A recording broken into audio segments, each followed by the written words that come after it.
طاب مساءكم بكل خير مشاهدينا الأكارم. فيما يلي نقدم لكم نشرة مفصلة للأخبار، ولكن قبل ذلك إليكم هذا التنويه.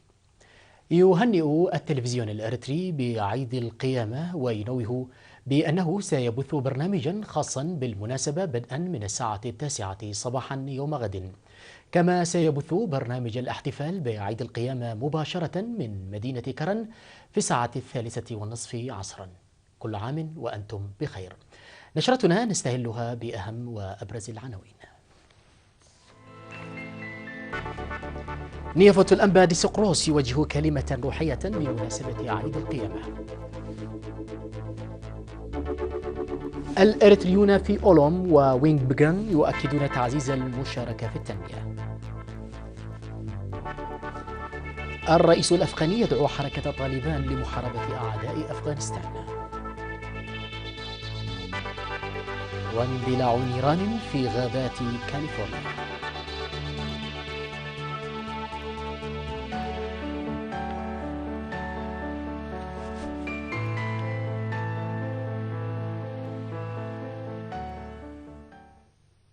تفاصيل النشرة، أهلا بكم. وجه راعي الكنيسة الأرثوذكسية الإريترية نيافة الأنبا ديسقروس الرابع كلمة إلى الشعب الإريتري عامة بمناسبة عيد القيامة، وهنأ نيافة الأنبا ديسقروس المسيحيين في الداخل والخارج وأفراد قوات الدفاع المرابطين والعاملين في التنمية، هنأهم بالوصول إلى برهان القيامة بسلام، متمنيا الشفاء للمرضى، وأن يكون العيد عيد سعادة ومحبة وسلام وعيد وحدة وصمود. وحث نيافته عند الاحتفاء بالعيد مواساة الحزانة والتعاضد مع المحتاجين والمعوزين وإكساء العراة وزيارة المرضى ومواساتهم وإعانة الأيتام، متمنيا الوصول إلى نور القيامة العام القادم بسلام. من ناحية ثانية، توجه راعي الكنيسة الأرثوذكسية الإريترية نيافة الأنبا ديسقروس الرابع إلى بيت المقدس في الفاتح من مايو على رأس لفيف من البطاركة وكبار المسؤولين في مكتب البطاركة والمؤمنين للاحتفال بالمناسبة في بيت المقدس.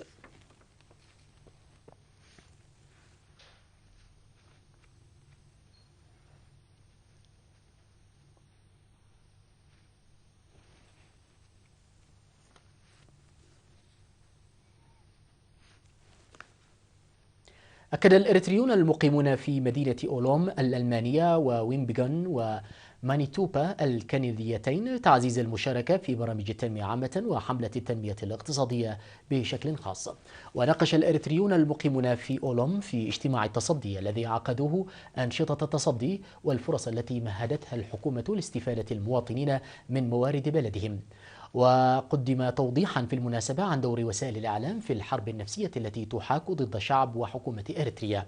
وخرج الاجتماع بقرارات وتوصيات للدفع بجهود التصدي. وفي اجتماع مماثل عقده الإريتريون المقيمون في مدينتي ويمبغان ومانيتوبا في كندا بشأن الأوضاع الراهنة في البلاد، أكدوا تقوية جهود التصدي والمساهمة في التنمية. وقدم قنصل إريتريا في كندا سيد سمر جبر مريم شرحا حول أوضاع البلاد الرهينة ودور المواطنين في مرحلة الاستثمار الاقتصادي، داعيا الإريتريين المقيمين في كندا للاستفادة الجيدة من فرص الاستثمار المتاحة في البلاد. وعرب المواطنون عن فخرهم بالبرامج التنموية التي تنفذها الحكومة الإريترية، مؤكدين تعزيز مساهمتهم لإنجاح برامج التنمية.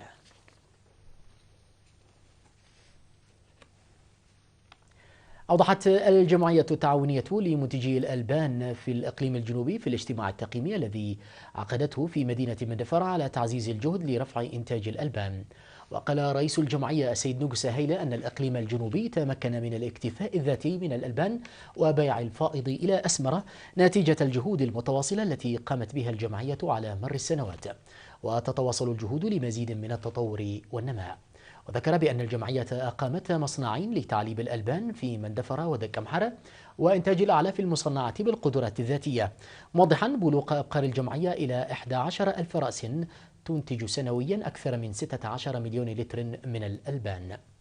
كما أشار إلى فتح 8 متاجر لبيع الألبان في مدن مندفرة، سجنيتي دباروة وعدو خالة ودك أمحرة، ويقومون بإنتاج العلف الزراعي من مساحة تقدر بأكثر من 253 هكتار من الأراضي التي منحتها لهم إدارة الإقليم الجنوبي. وأفاد مسؤول وزارة الزراعة في الإقليم الجنوبي السيد بهتا تدروس في الاجتماع بأن وزارة الزراعة تعمل جاهدة لتعزيز الاستثمار في كافة المجالات الزراعية وتنمية القدرات البشرية لإدخال الزراعة الحديثة وتربية وتهجين الأبقار المستوردة. ودعا مسؤول التنمية الاقتصادية في الإقليم الجنوبي السيد تسفات يونغرماي دعا الجمعية للحفاظ على المكتسبات والدفع بها قدما، مؤكدا تعاون إدارة الإقليم الجنوبي مع الجمعية.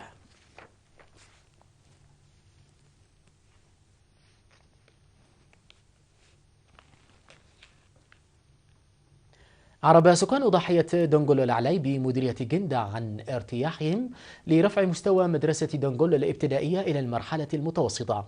وضح السيد تخلا بسكودوم من لجنة الآباء وعمدة البلدة الكوماندر اسملاش بيتون أن ارتقاء المدرسة إلى المرحلة المتوسطة أزال مصاعب أبنائهم وشجعهم لمواصلة التعليم بارتياح، ناهيك عن متابعة الآباء لأبنائهم عن قرب.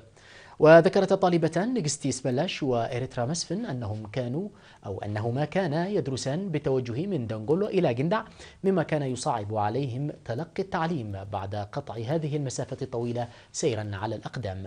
وقد انتفت المشكلة بعد انتقال المدرسة إلى المرحلة المتوسطة. وأشار طالبان متكل موسي وقسانة جرماي أن تطور المدرسة ساعد على متابعة الدراسة عن قرب وخلق فرصة متابعة الآباء لأبنائهم. وقال مدير مدرسة دنغولو العلاية الابتدائية والمتوسطة الأستاذ سليمان إبراهيم أن ارتقاء المدرسة إلى المرحلة المتوسطة ساهم في تحسن نتائج الطلاب عامة وامتحانات الشهادة المتوسطة خاصة، وشكر دعم الآباء والمعلمين.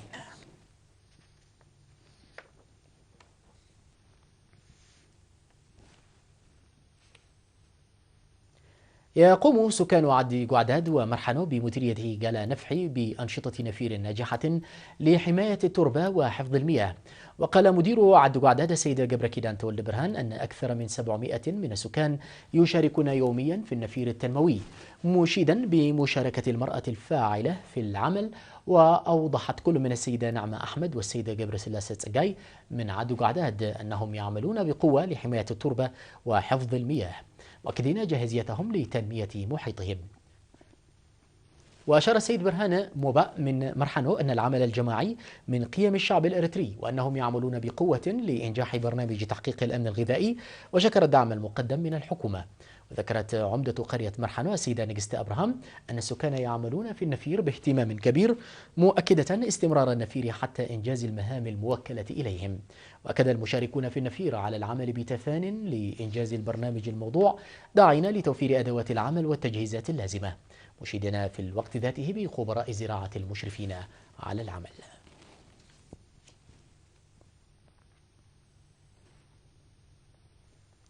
دعا مدير مديرية دقة سيد صالح الحاج في الاجتماع الذي عقده مع سكان ضواحي المديرية على الاستفادة المثلى من مؤسسات الخدمات الاجتماعية، وكذا عدم إمكانية نجاح البرامج الموضوعة لتحسين حياة المواطنين خاصة سكان الريف النائي دون المشاركة القوية للسكان. وأشار إلى أن البرامج الكبيرة لهذا العام تشمل حماية التربة وحفظ المياه وتجميع القرى وإحصاء الماشية وإصلاح البيئة، وسيتم منح الأولوية لإرساء نواقص الخدمات. أوضح المجتمعون تعزيز المساهمة لإنجاح البرامج الموضوعة، مطالبين بحل نقص المياه في مناطق عد إبراهيم وكيرو وهو شايت والاهتمام بالمناطق التي لا تتواجد فيها العيادات.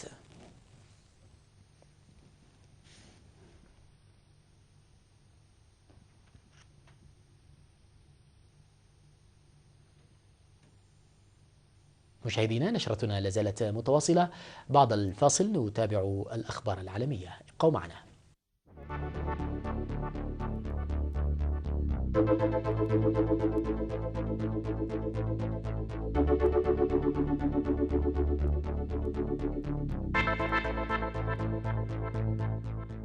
أهلا بكم من جديد. دعا الرئيس الأفغاني حامد كارزاي حركة طالبان اليوم السبت إلى محاربة أعداء أفغانستان في خطوة اعتبرت ضربة لباكستان بعد يوم من وقوع اشتباكات بين قوات أمن البلدين.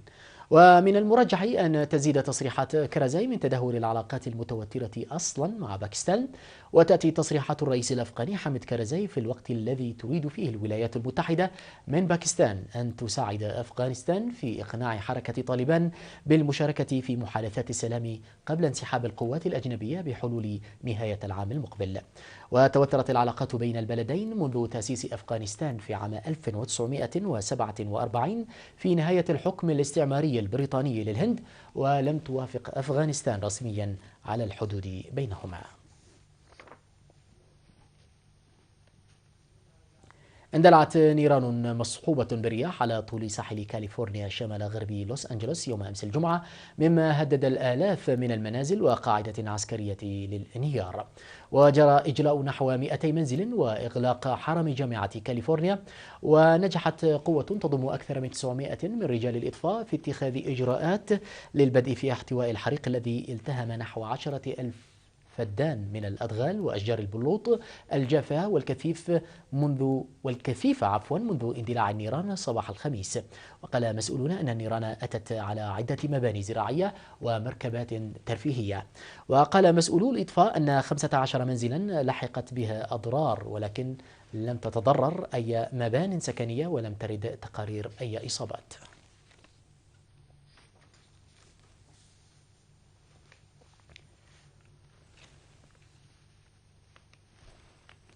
في نيجيريا قررت الحكومة التحقيق في ملابسات مقتل نحو 200 شخص خلال حملة عسكرية نفذها الجيش ضد مقاتلي بوكو حرام في شمال شرق البلاد. وكان الرئيس النيجيري جودلاك جوناثان قد تعهد بمعاقبة أي جندي يدان بسوء السلوك في تلك الأحداث. وقال حيثما يثبت ارتكاب أي نوع من سوء السلوك والأخلاق لن تتردد الحكومة في ضمان فرض العقوبات اللازمة وتطبيق العدالة. وكان الرئيس النيجيري جودلاك جوناثان قد أعلن في يناير من السنة الحالية حالة طوارئ في 4 ولايات من نيجيريا عندما تصاعدت عمليات بوكو حرام، حيث أسفرت الهجمات عن مقتل المئات من المدنيين.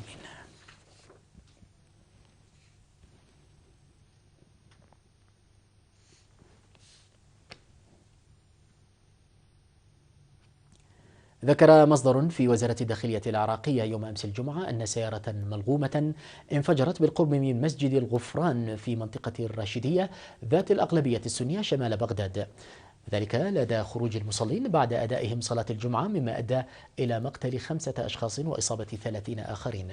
وفي حي العامل جنوبي بغداد جرح ضابط من وزارة الداخلية بانفجار عبوة ناسفة وضعت في سيارته، كما أصيب 3 من رجال الشرطة المحلية بانفجار عبوة ناسفة زرعت على جانب الطريق استهدفت دوريتهم في منطقة سبع البور شمال بغداد.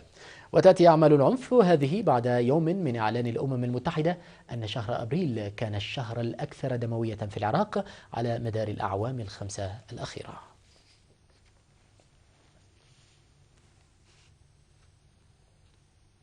النبوة الأخير في هذه النشرة من الهند، حيث عبرت عن غضبها إثر وفاة مزارع هندي مدان بالتجسس في أحد سجون باكستان بعد تعرضه للضرب المبرح الأسبوع الماضي، وذلك من قبل سجناء آخرين في أحدث واقعة تؤجج العلاقات بين الجارتين.